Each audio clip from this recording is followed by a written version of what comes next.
Napakamahal ng kakao ngayon. Fermented, 200. 160 yung unfermented. Kakao lover, ito yung chupon. Kailangan natin tanggalin. Yan. Ito yung mga chupon niya. So, kailangan mo itulak. Tulak mo lang. Ito, gamit ako ng SK5 from Lazada. Napakatalas nito.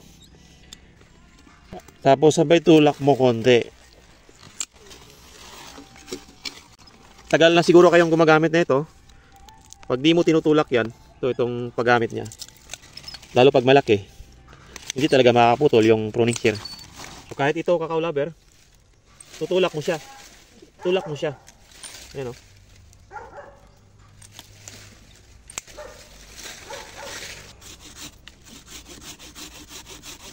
Sobrang laki na ng chupon dito.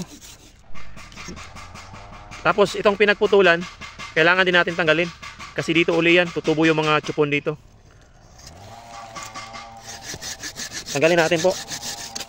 Yan. So maayos na po ito. Pwede nating pintahan ng latex o isprayhan ng chemical.